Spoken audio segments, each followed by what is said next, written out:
Ladies and gentlemen, the problem whether there is an African philosophy or not is one of those questions we all want to know about. I myself too. The value system, on the other hand, I want to expose to you, can be considered to a certain degree as a philosophy. We have first to find what is philosophy. Philosophy, we usually say in the Western world, is a system which is there after somebody has reflected about it. The value system, on the other hand, which I'm going to explain, is an inherent system of values, an inherent grammar of thinking in a culture. Every culture has an inherent value system, which is not necessarily known to the persons belonging to the culture. We all think that we know what is right and what is wrong, what is beautiful and what is ugly. But we would not say that we have this brought into a system. And we all speak our own language correctly, even if we do not know the grammar of it. To know the grammar of a language becomes only necessary as soon as we start comparing this language with another language. So people start to reflect upon the own value system not earlier than they are forced to compare it with another one. In the Western world, just as well as in Africa. When I here speak about Africa, I mean always Africa south of the Sahara, outside the influence of Islam, because there we would have another value system. A value system sets up values. It is not something specific in general, because there will nothing be found in another civilization what is found in, there is nothing in different civilizations which is not mutually there. Because all philosophical problems of life, why man is on earth, what his purpose is solved in every culture. But the emphasis given might be quite different. As every culture tries to express itself according to the value system, to behave good, to behave correctly, every culture is the best according to the own value system. And every different culture is inferior. In comparing, thus, we could correctly say that according to the values of Western culture is the best, and African culture is inferior. We can also say it the other way around. According to the value system of African culture is the best and Western culture is inferior. So it makes no sense to look at a different culture, at a foreign culture, with the value system of the own culture. The result we can know before. So looking into a foreign value system, we get some understanding of it we find some meaning and find some explanations. And that's all we can do with a theory. Different facts can be, to a certain degree, interpreted, can be linked up, and certain predictions can be made. What the behavior, what the meaning might be. More, we can never get out of it. Every value system such is a structure, even partly an artificial structure, which is a tool for us for understanding, and we use it as long as we can do. And in the moment when we come to a limit, seeing that it doesn't help us any further, we have to drop it and look for a different system. In the history of anthropological studies, there have always been theories to explain meanings and to explain facts. One after the other. There was a theory of evolution which thought that humanity has made a systematic progress, and that at the top, at the end of this progress, is Western culture, and that other cultures are just back in this way and process of progress. In the beginning of this century, and in the 20s, this theory was overthrown by another one, a decay theory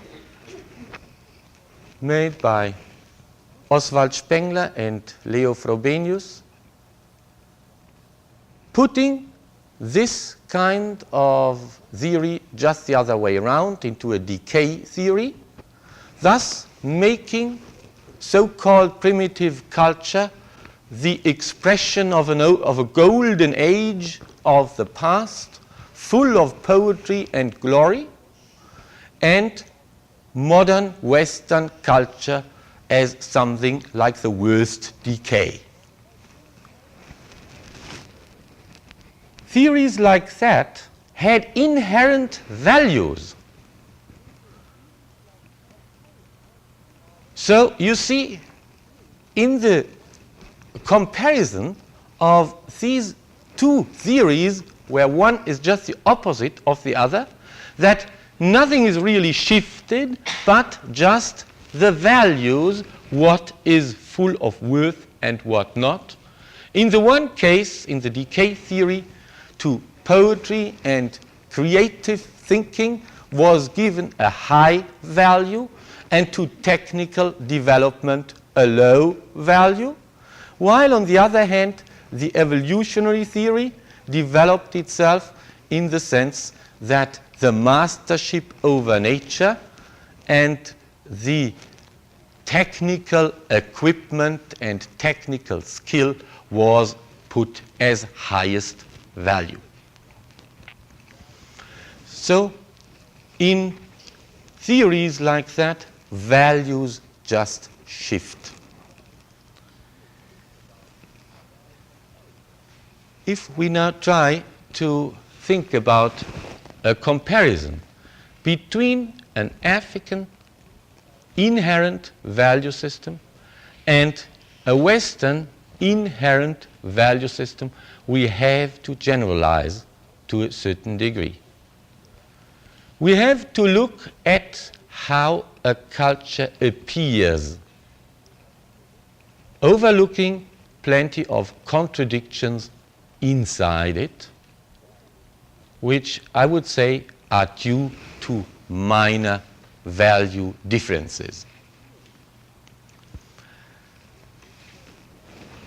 The theories which would say, let us drop all theory and just look at things straight as they are, are just the theory to say we can do without theories is the most dangerous theory of all, because if we do so, we do not check our preliminaries and just carry around our prejudices. Prejudice is just a way to have special values pre-established. A value system is always a kind of an ideal and is not necessarily completely in agreement with reality. In Western civilization, certainly a notion like "thou shalt not murder" is of highest value, but we know that we cannot conclude from this that in Western civilization there would be no murder. The value is always the rule, the wanted, the ideal, and not the plain reality. And all civilizations differ from their own value system according to the shortcomings of human of the human being.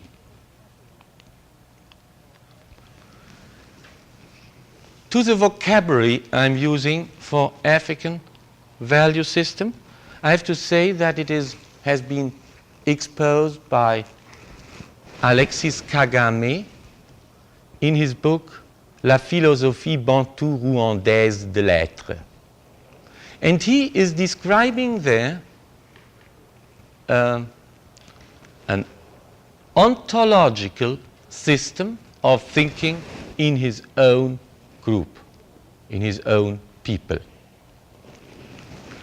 The vocabulary is just practical, and I generalized it over to all sub-Saharan people. I introduced even other vocabulary too, just where I found it best. The problem and the difficulty is always using Western terms for describing something non-Western, that Western terms have different applications already, different definitions, and you always have then the problem that easily you can be misunderstood. So it's best to coin new terms, and as it is done in the Western world too, to use the terms after definition generally.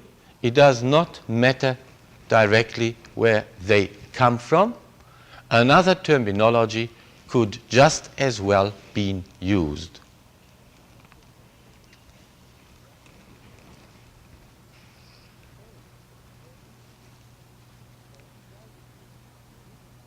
As there is a value system giving general answers, we cannot expect that there is something in the Western world which doesn't exist in Africa, and that there is something in African culture which doesn't exist in the West.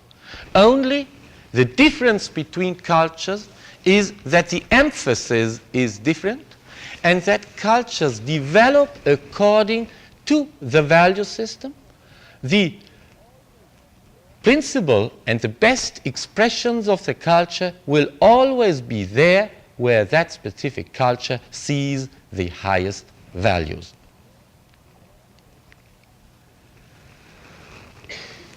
In African thinking, the universe is composed of living forces. Everything created is force, not has force. The human being is a force, the animal, the plant, the yesterday. Here and there are forces. Beauty, laughter, all this are forces, not has force.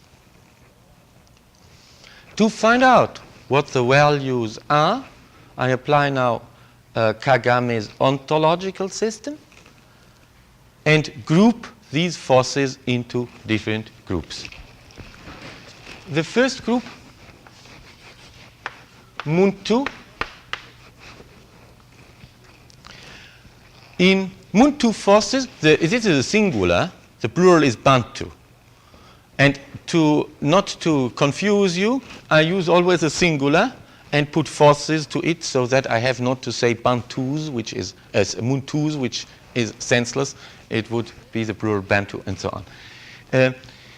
Muntu forces are those forces who are able to think. Forces who have the power over the magic word nomo.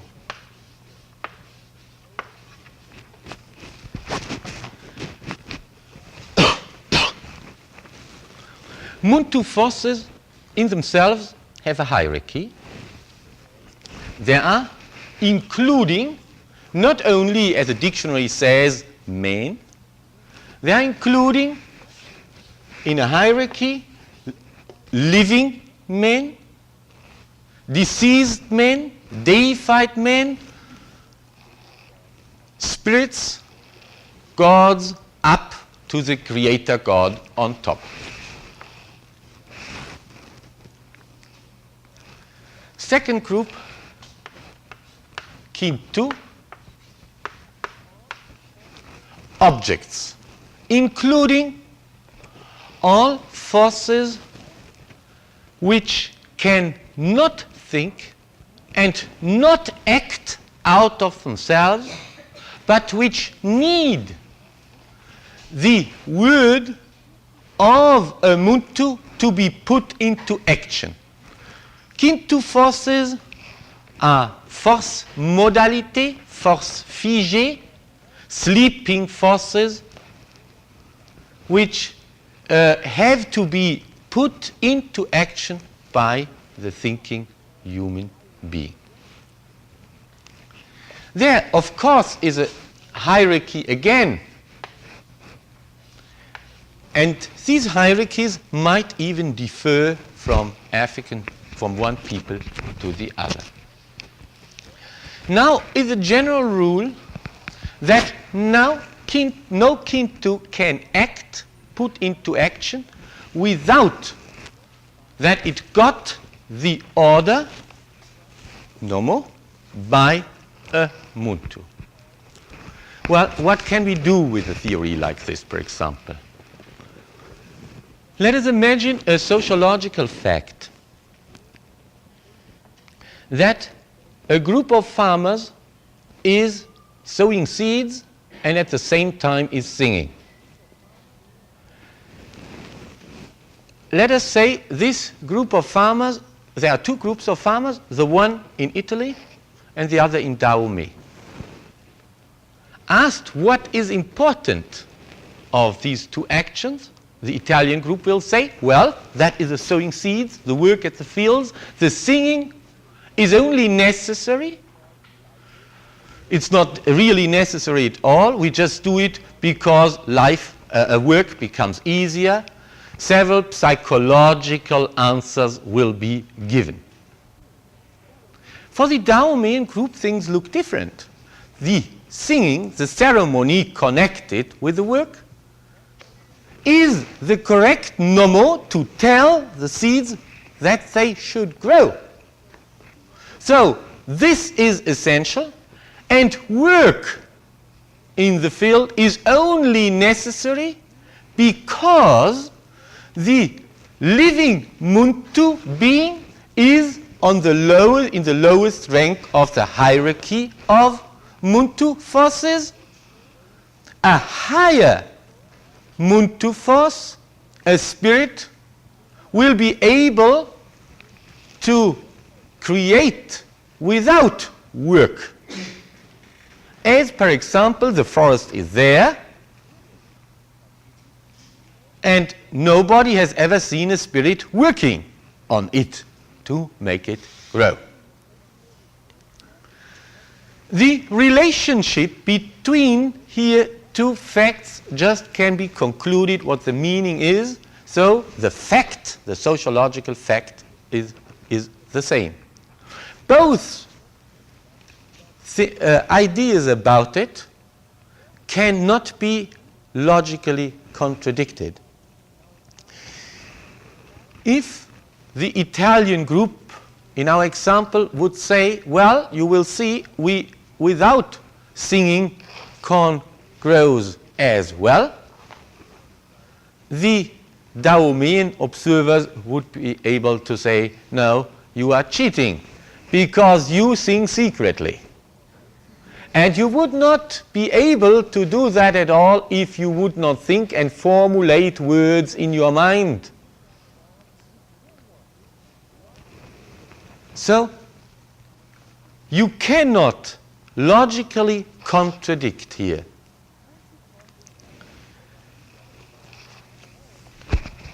Muntu forces, as I have said, have, by using nomo, the magic word, power over all other forces and influence each other also through nomo, through the magic word.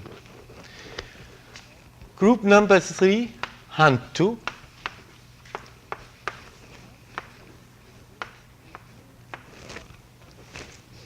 Hantu is the unity of time and space. If I say unity, it's already wrong. Unity of two things, time and space, that is not what it really means. Time and space are one word and have never been split. So they cannot be reunited. We have a connection in Western thinking too between time and space. We look at a watch, we follow the hands, a movement in space, to see what time it is. But that is not the connection meant here. Time is, in African thinking, localized time, and space is timed. That is rather complicated, and I have to explain it in a few examples again. You see, in Western thinking, time is abstract. And time cannot be influenced by a human being. An hour is an hour and has 60 minutes, and that's it. We cannot change that at all. We have no influence. In African thinking, there is no abstract time. It is located time. And I give now a Western example what located time means. When I say 1 hour in front of a cinema waiting for tickets, this hour is located and I can feel it. It can be boringly long in comparison to 1 hour inside cinema looking at movies, which can be very short and entertaining. So here it is localized time, immediately becomes felt time, living time. As I said, all are living forces. So it is here living time. Living time, localized time, is further, when we look back at it, changes the value. A time which has been very entertaining and very short, if we look back at it, becomes long. If we do a lot of traveling in a short time, in a short period, we can relate much about it, while on the other hand, boringly long time, without being filled up with emotion, becomes very short. A long period of equal normal working days shrinks together to rather nothing. there you see that the relation we have to localized time is a special kind of feeling, and in African thinking there is an ethic connected with it that says we have to localize time, we have to fill time at the very moment with as much emotion as possible, so that it becomes of value. It means to concentrate specifically on the very minute in which we are living, because only like this it is possible to localize it completely, to fill it up with life. In a difference to that, Westerner usually does not live in the moment which just happens. He is more thinking what will come next, and is very often just waiting always for something to come. The different application of time and the consequences out of that have been observed by rather all Western travelers who have been to Africa. They all had immediately the feeling that Africans are living in a different kind of time. The fourth group is Kuntu, force modalité, forces of modality, forces of relationship, forces of activity. This is more complicated to explain. I want to make it more easy by giving here the questions to it. Muntu answers to the question who. Kintu answers to the question what. Hantu answers to the question where and when.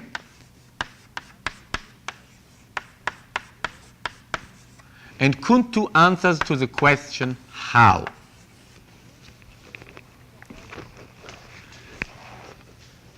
Kuntu again has a hierarchy in itself, and at the top of this hierarchy is Nomo, the magic word. The magic word, Nomo itself, is a Kuntu force. A Kuntu force, like, let's say, beauty or laughter or rhythm or relationship between, is full of activity. And the importance of Kuntu forces in African thinking have caused other observers to speak about dynamism. These Kuntu forces are rather difficult to understand in a Western thinking. If we say laughter is a force, we would always say there is somebody necessary who laughs first, and laughter as a force is just something only supplementary. In African thinking, these kind of forces have more independence.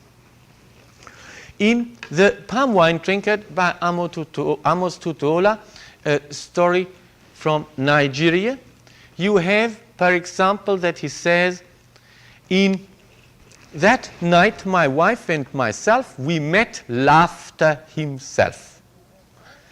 And laughter started laughing, and we had all to laugh with him for more than 2 hours, and we asked laughter to stop laughing, but that he couldn't do. Because laughing is the profession of laughter on which he feeds. So you see, here in the same novel you find laughter and dance and singing and drumming as specific Kuntu forces which can appear rather personally.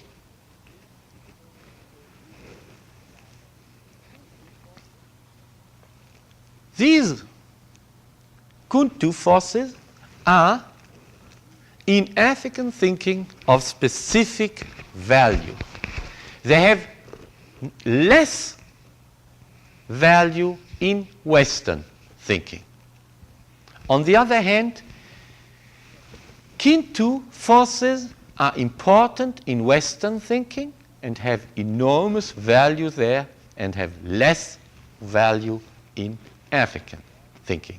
And here the difference between cultures, and here at that point the ontological system turns over into a value system. Of course, Muntu, the thinking being, is in all cultures the center and the top. That is generally human. There is not the difference.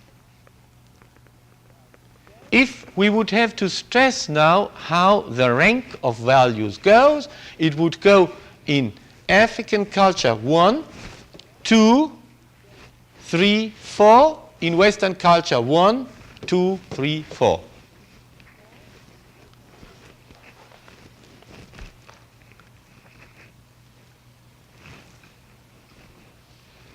Now, what can we do with it again? We can analyze different aspects according now to the values. Let me start again with Amos Tutuola's palm wine drinker.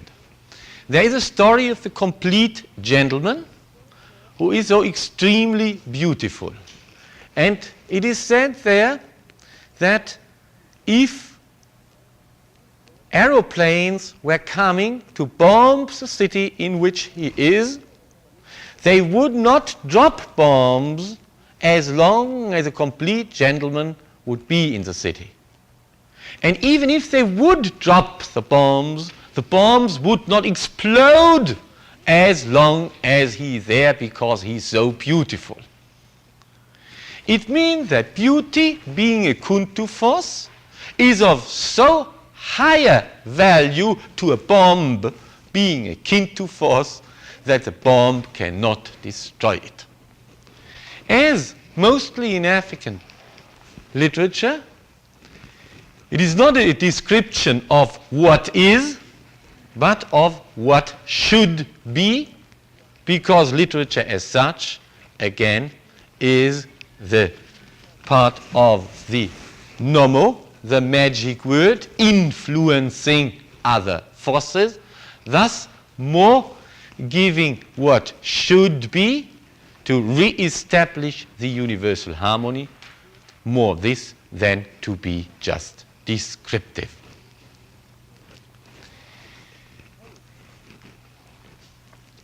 Literature, poetry, is the nomo. And nomo, being a Kuntu force, it has always a result. So every word is a responsible word and causes a change.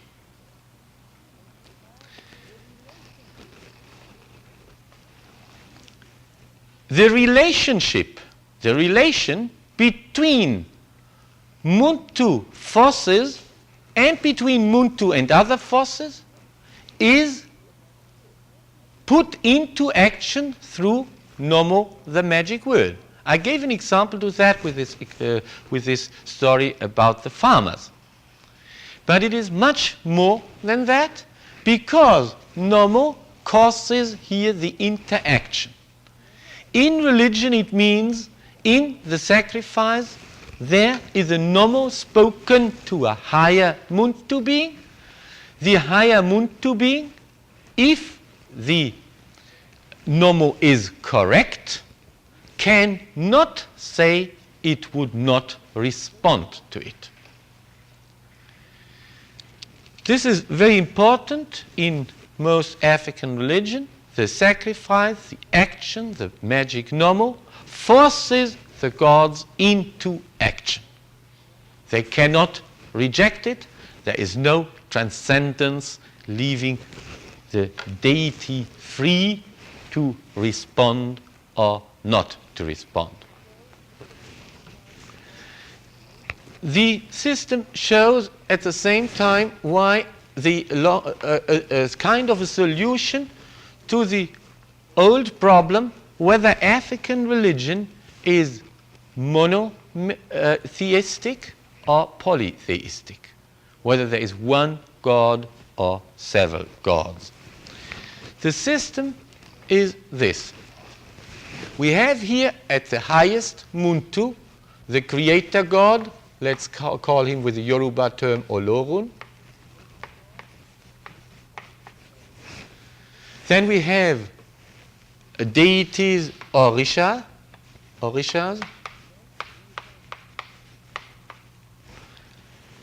Then we have the deceased beings, Muzimu, and here's death, and the living Muntu force Muzima. Now, how is the relation according to the inherent logic of the system? The action of Muzima using Nomo causes a change or an action here with the higher spirits. It causes an action always to whatever it does. If we look now at the religious system like this, with the eyes of Western thinking, where Kintu, the object as such, is important objectively, we see that at the top is one creator God, and we have a monotheistic religion, objectively. If we look to it as function, as what happens, then it is different. Olorun is not worshipped, but instead of him a multitude of Orishas is worshipped. That means if we ask about the function of the system, we have then a polytheistic system. Now, why can Olorun logically not be directly worshipped? Because, as I said, every nomo causes immediately action, and the competence of Olorun, who, so to say, is the personification of the universe of forces, to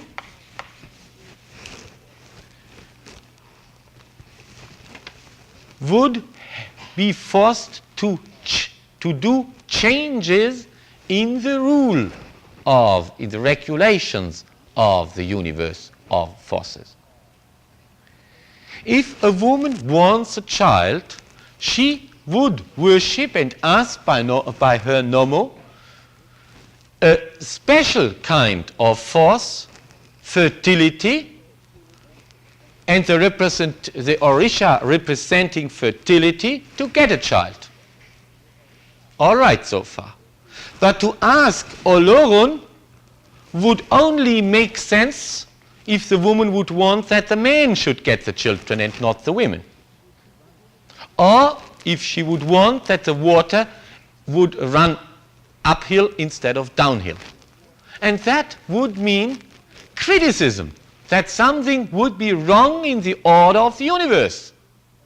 To speak directly to Olorun, and it would mean here just a sacrilege. It would mean criticism. The nomo thus is spoken specifically to re-establish Olorun's order. Because if something wrong, if the woman does not get the child, it is not Olorun who did that wrong. The rules are there. It is a specific spirit fertility who did not function correctly, and who, therefore, by activity of nomo, has to be called into action. So we see that the problem whether African religion is monotheistic or polytheistic, can be seen in the different light, and it can be to a certain degree solved.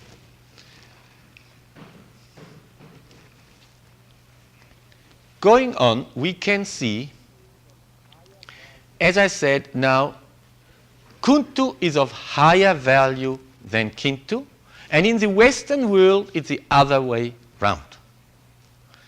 If we look at African art, and I had a lecture about African art 2 days ago, those who have been there already know this. In Western art, in Western world, art is considered to be kintu, to be an object. We have museums where we can store art, where we can look at art, we can buy and sell objects of art. For us, art are objects from which we detachedly can observe to get aesthetical values out of it. In African thinking, it is the other way around. Kuntu, art is kuntu. Art is a living force which is an expression of nomo in the object. Of course, a sculpture is always an object in Africa too, but the object as such is of lowest value. What makes it to be art is the nomo, the meaning, the word put into it. By designation, the work of art becomes the meaning, and this meaning can be taken out again, and then the piece of wood, however beautifully carved, will be thrown away. In African tradition, there was no museum, no sculpture was ever conserved, no sculpture was exposed to observers just to look at it. It was used to convey the meaning. A mask was only art during the dance of the mask. It was not considered to be art at the wall of a museum. As soon as the object, the mask, was out of use, it was thrown away. So, art in the Western world, we can say, is an object. In African thinking, art happens. Art is is an attitude, is one of these kuntu forces.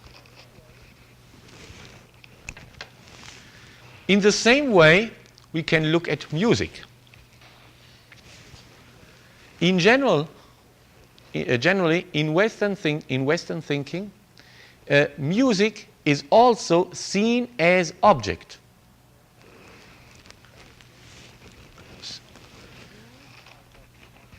Music is produced by an orchestra and is consumed by an audience who has paid for it.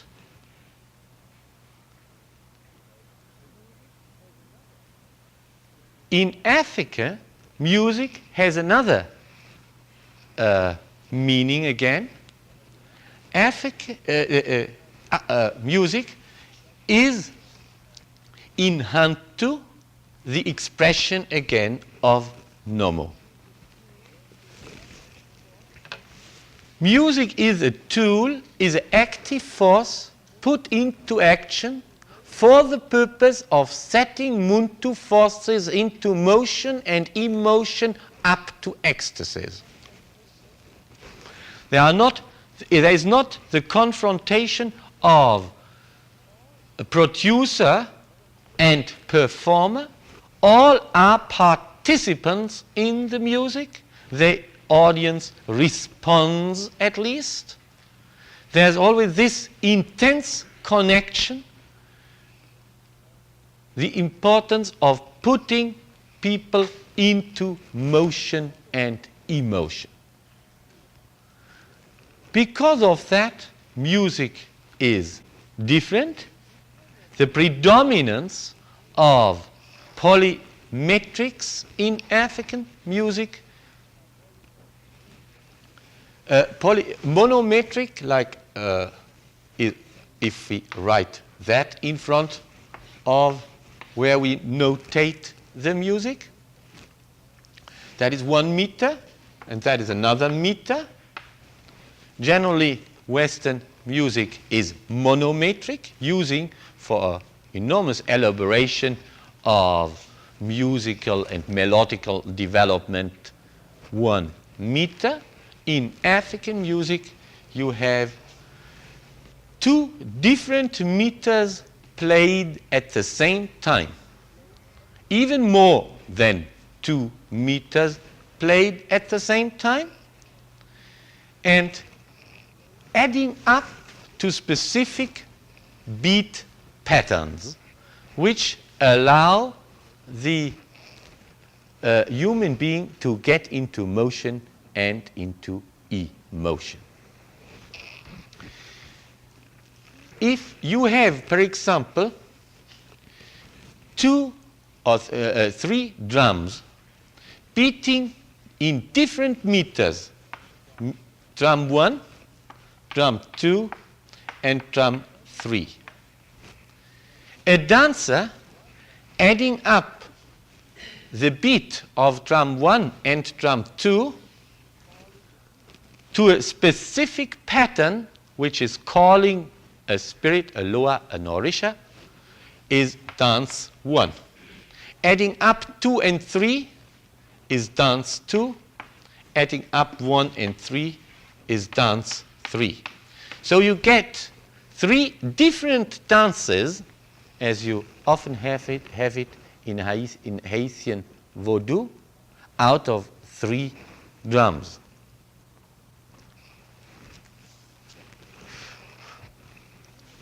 The person, the individual dancer, concentrates, so to say, on a specific pattern of a rhythmic pattern which makes him dance in a specific way up to ecstasies. And this ecstasy can be controlled. It is controlled by the priest, by his asson, by his special kind of gourd or bell, with which he can call an orisha down, or by which he can send him away and wake the dancer up. You see here that all this belongs into Nomo, that here the regulation is possible, that this region, which the Westerner would call magic, is something very uncontrolled in Western thinking, something dangerous, something we do not really know. For the African, the thinking is different. Here, this can be controlled, and there is enough evidence for showing how it can be controlled, while there remains always a kind of fear towards Kintu objects, towards Western objects, which, as the African sees it, have some kind of uncontrollable magic in themselves.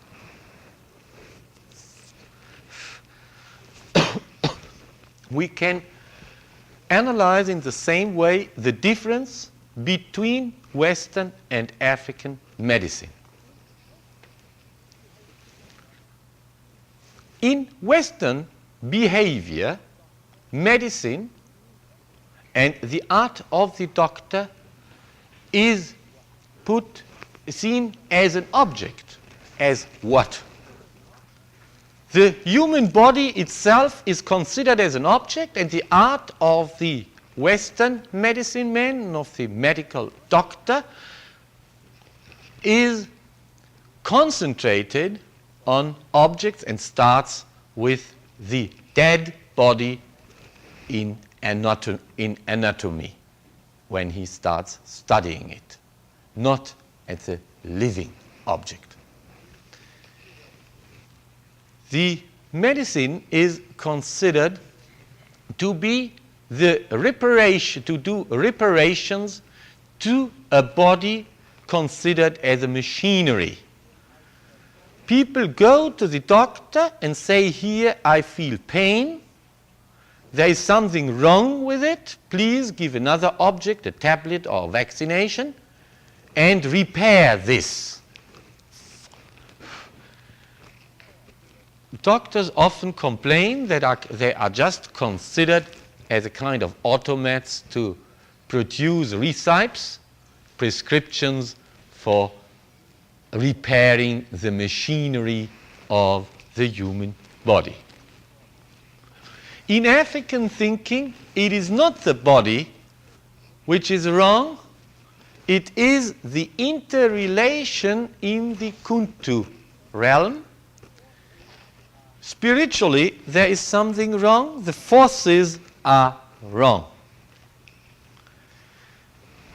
It is already different where disease really begins. In the Western world, disease begins normally for the patient when he feels pain.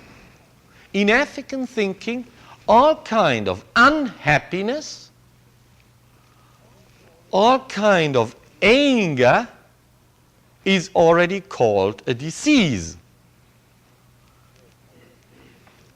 The individual, the person, should have, in African thinking, full Magara.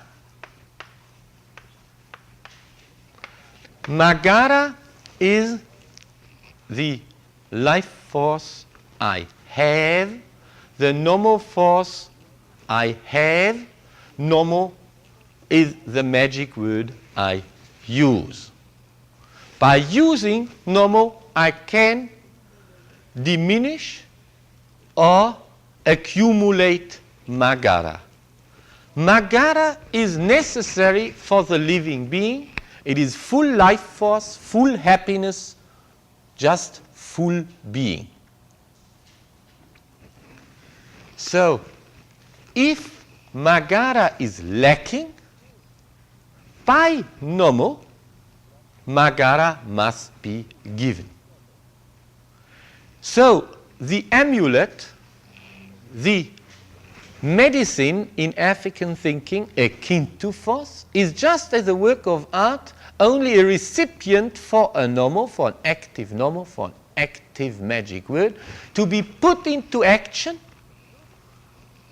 And that is important, not the object again.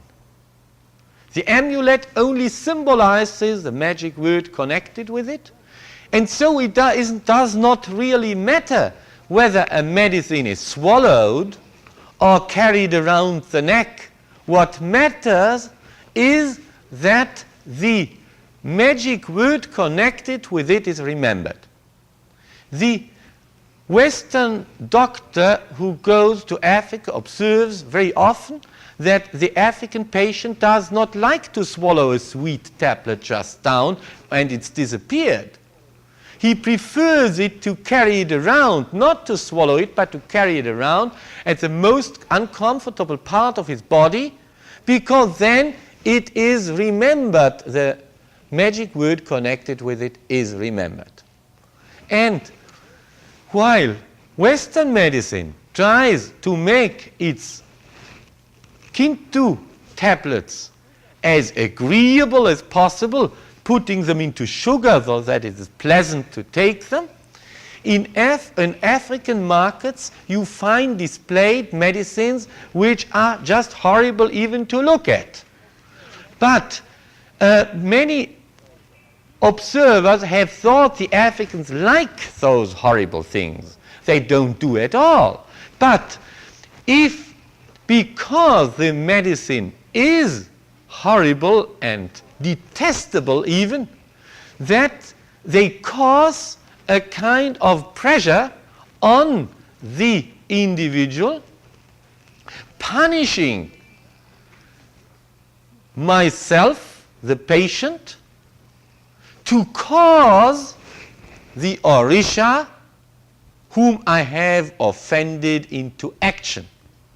By punishing myself, I force him to be good again. Because all disease is not disease, disturbance in an object.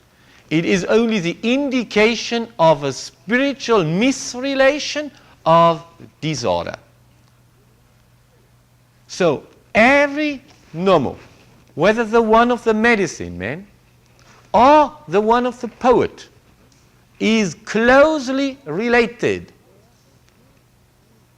It is always there and used to re-establish harmony.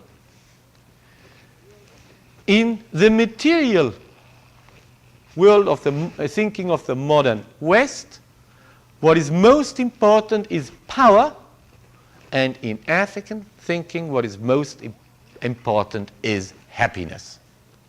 So here, a difference of values. And what happens now in the inter-exchange between the cultures is that the West has put its emphasis on what, and Africa having put its emphasis on how. The West is exporting Kintu objects, machines, motor cars, aeroplanes, objective thinking to Africa. And African culture has, since centuries and now in an enormous degree, exported to the Western world Kuntu forces. That means dances, rhythms, specific poetical attitudes, depth psychology, and so on. Because we have in the Western world only something like psychoanalysis and depth psychology since the beginning of this century, when Sigmund Freud, by hearing about Africa, got at all to the idea that the subconscious is controllable at all. And he wrote then the book, as you know, Totem and Taboo, which is a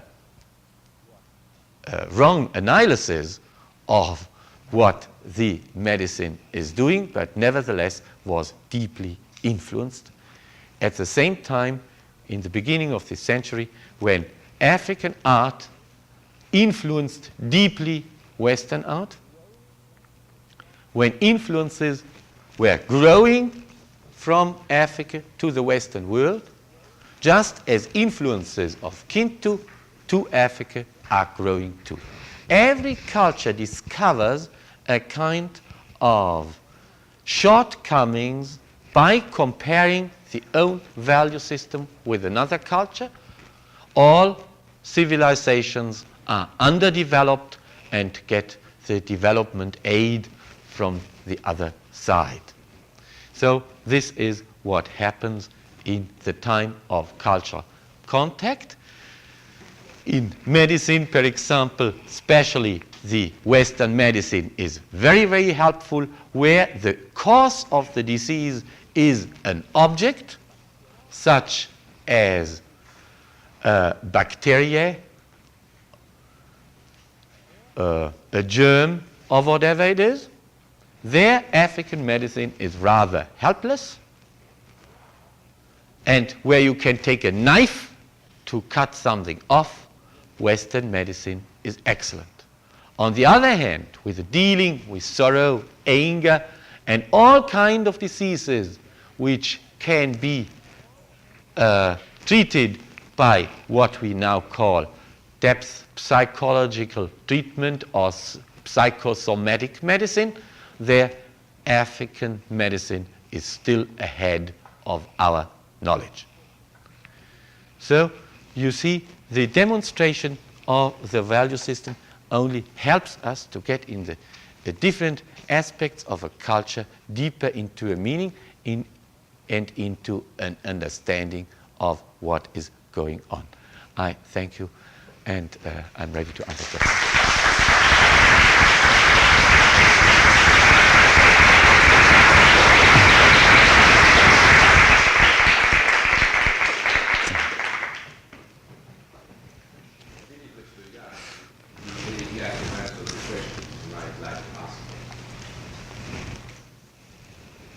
Please, yeah. When you might be speaking again, so I can tell my friends.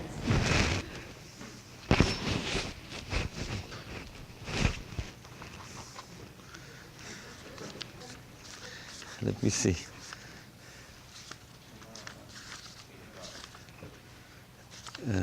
Is it?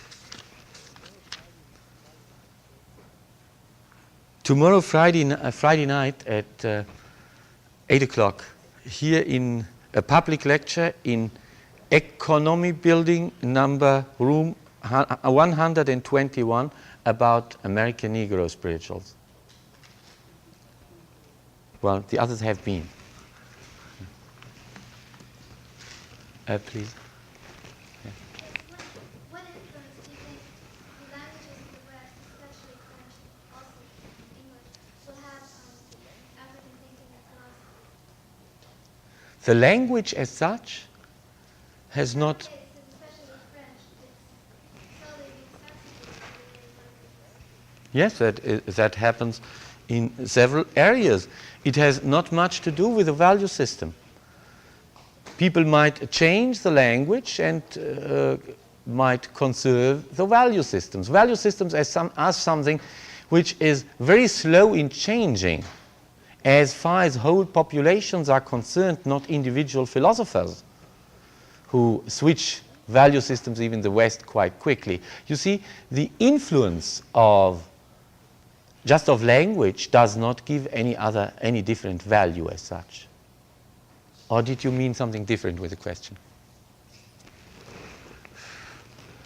Now, it depends on what you think the influence of language on thought is. If it's greater, then it would have an influence, do you think, on philosophy? I don't think so.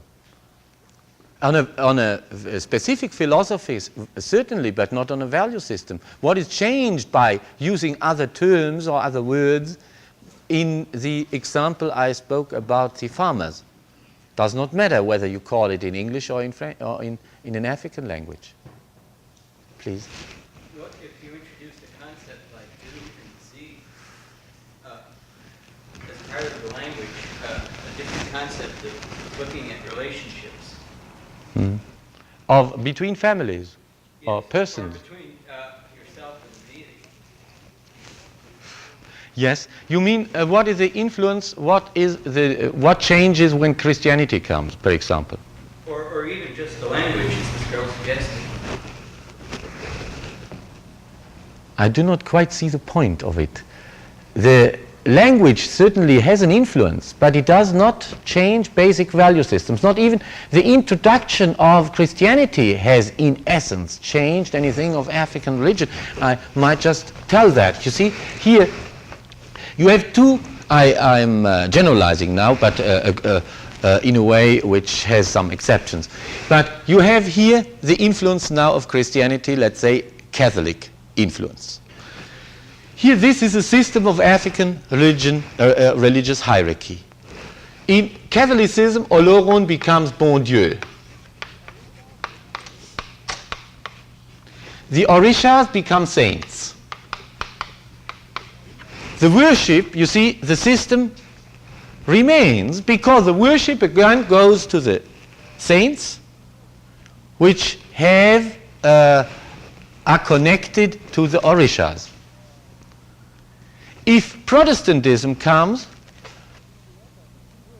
which did never come in singular but in a plural of denominations, each of them trying to make understand that man is very closely related to God, to the Lord or to Jesus, several denominations, Olorun remained Olorun, and several denominations and several lords and several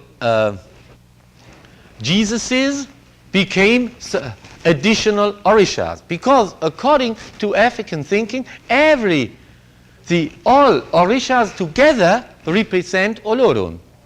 So if a new saint or a new orisha called Jesus or Lord appears, people have to get baptized, because the world is just wrong, because this one so far was neglected.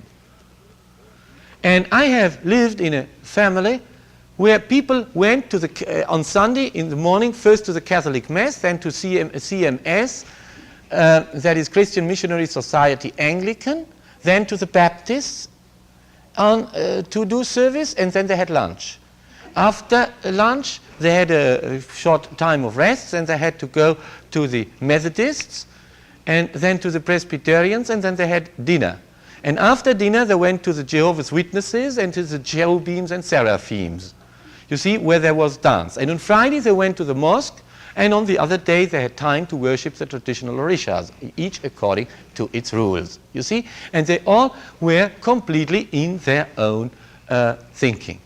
So even here, the introduction of that did not change much. Of course, in some cases, there has been a change. Language, as such, does not change much too. How should it? Well, just the use. There are certain values accepted in the language. The language is going to express certain values. Yeah. Would the adoption of that language also require the adoption of those values?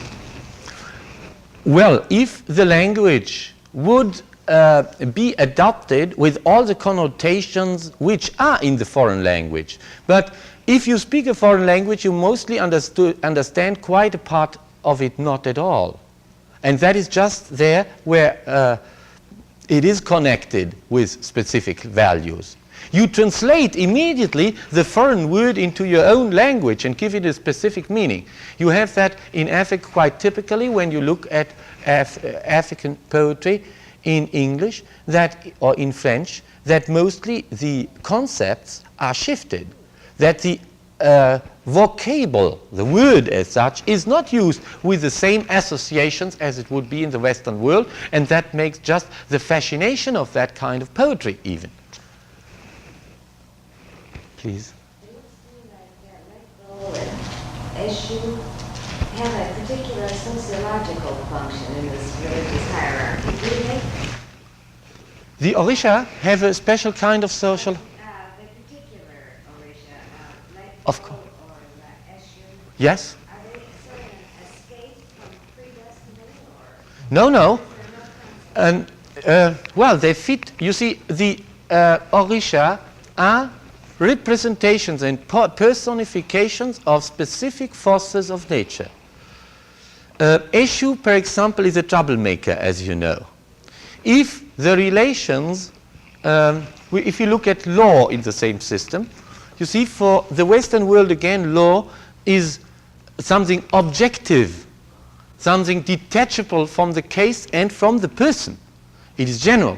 In African thinking, a law case, not every testimony has the same evidence and the same value because he's treated as a person according to his rank in Muntu society.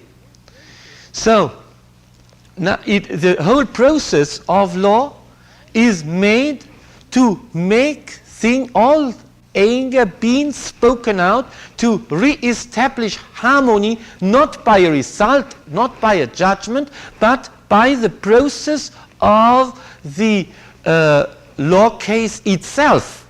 Everything is spoken out and harmony re-establishes itself. If there remains something which cannot be put into agreement, then Eshu is blamed.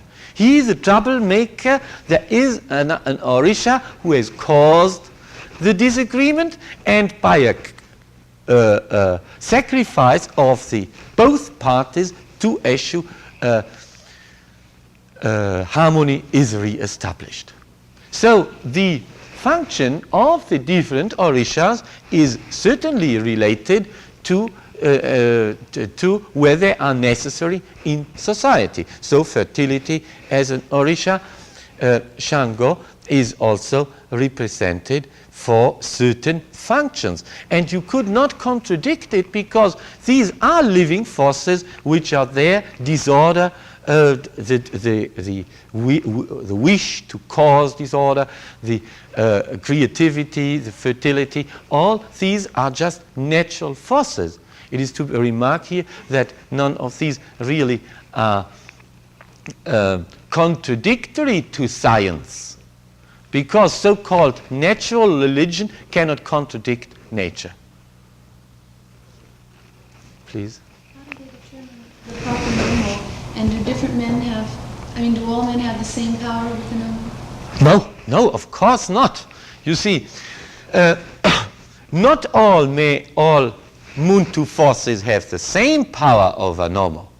That depends on the rank.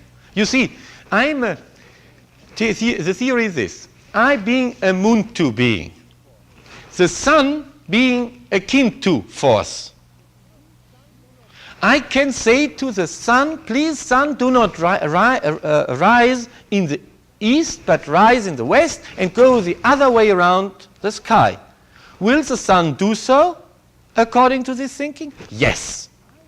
If, under condition, either I am high enough up in the rank of Muntu forces, or that I know the specific correct normal that the sun will do that.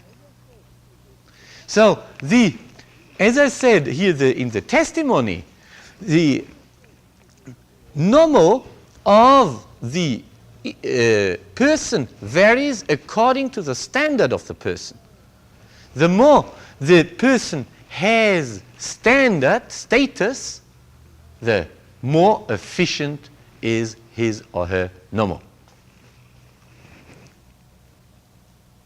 Please.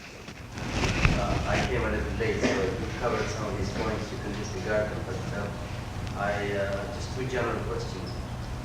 One is, what would you say are the major contributing forces that go to making up this system of thinking or acting?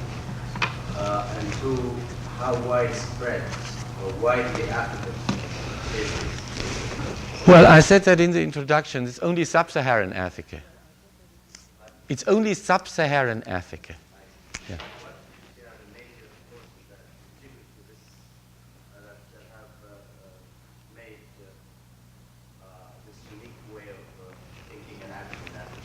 Well, if we ask of the history of it, we just do not know yet. You see, the history in Africa is just in the first stages of development. We have so far had only very little African archaeology, so that we historically are still not able to say why it is like this. Please, yeah.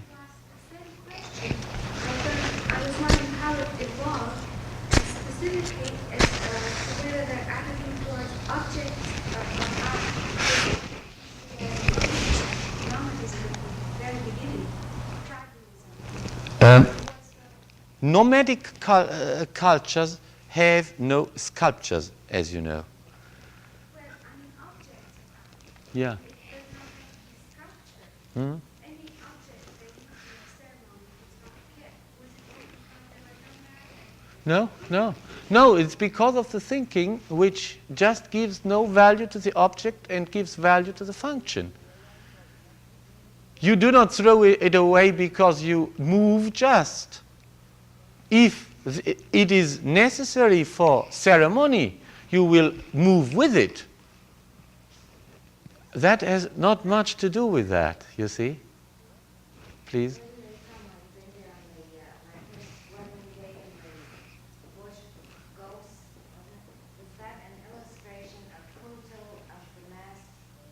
Yeah. Yes, of course.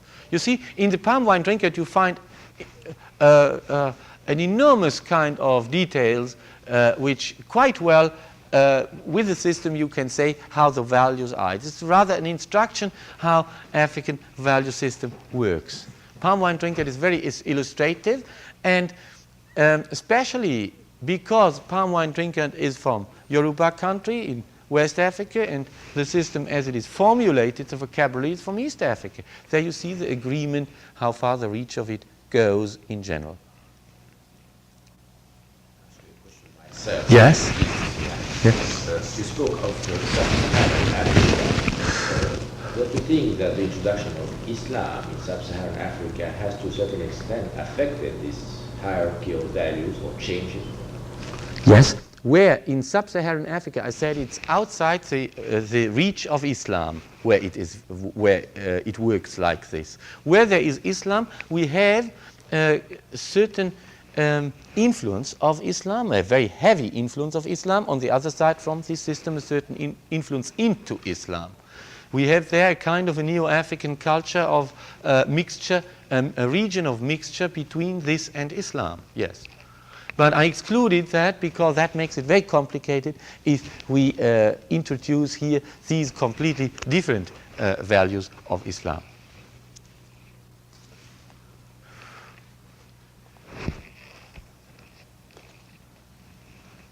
Are there more questions?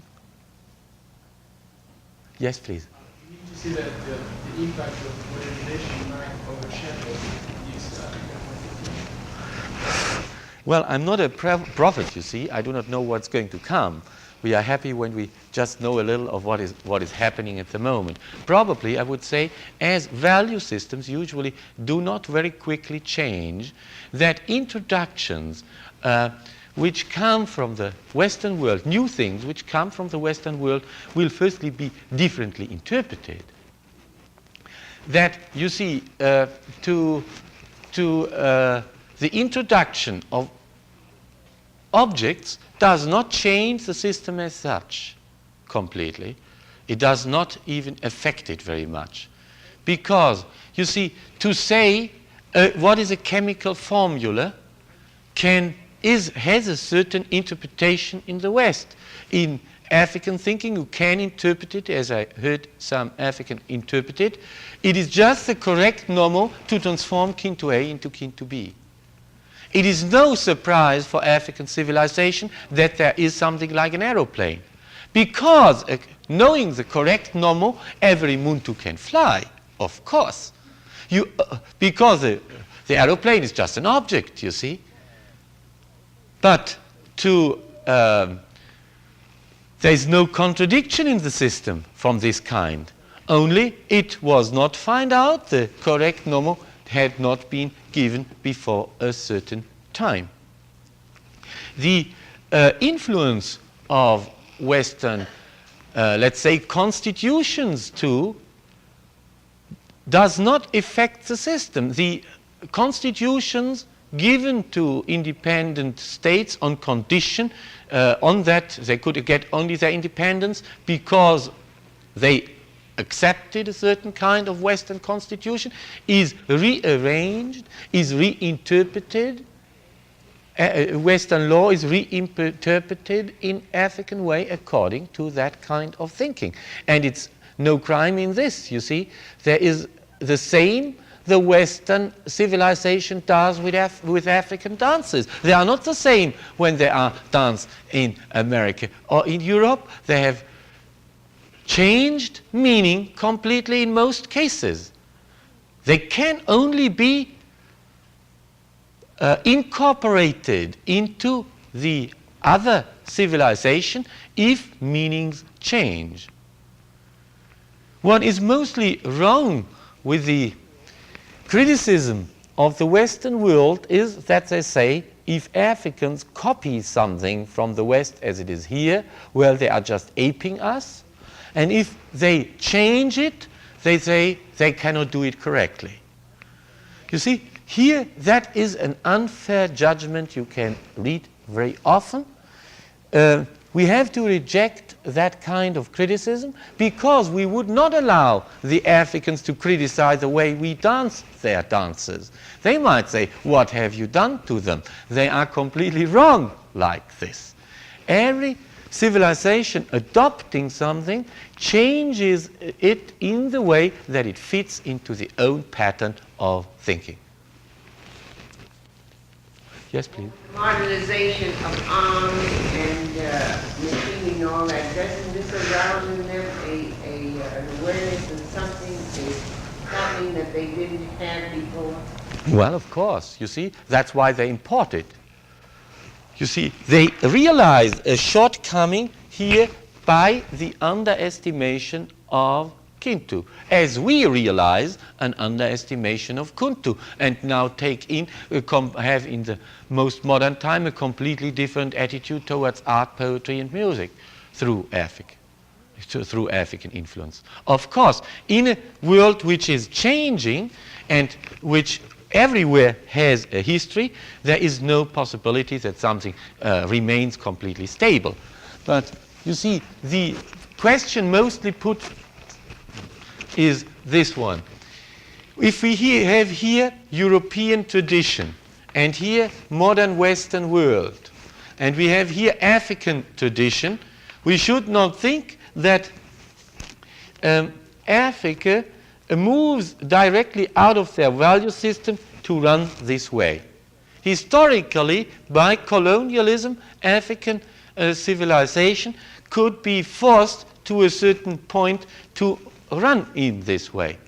But if after independence we observe that the development doesn't go as the West just has predicted it and wanted it, that what really is happening is neo-African civilization that is here, that is on the one side African and the other side modern, that means influenced by the West. This is what probably happens, and where we have for that evidence enough in literature and art already, where we always are some steps ahead of the general social development. So the question often put, and too often put, to Africa on the Western, from the Western world, you have only to choose whether to stay here, so to say, in bush, or to go there, so to say, into nuclear age, is wrong. You see, it is here something what I call neo-African culture, which is historically and in the value system linked to the own tradition, and on the other end is modern.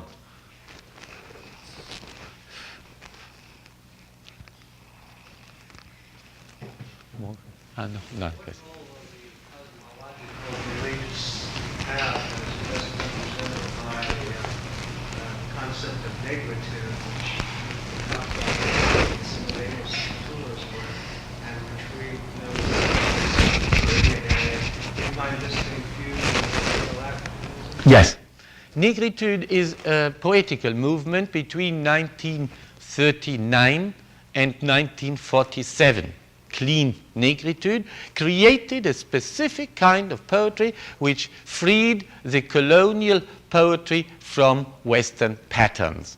Not further was a poem only good when it was copying Western kind of style, but tried and did made creative poetry using specially Nomo, wanting to change the world and building up as a background a kind of philosophy which is closely related to this system of thinking.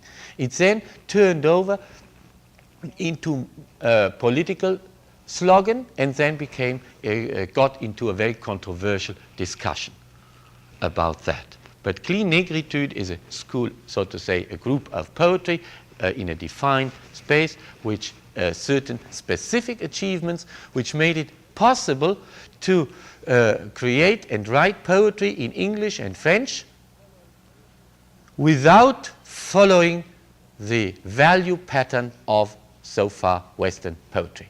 And that's extremely the achievement, which you can see it in Shakespeare already. You see, there is Caliban's revolution to break out of the cage of a Western vocabulary, what in The Tempest of Shakespeare, Caliban towards Prospero failed here it was achieved.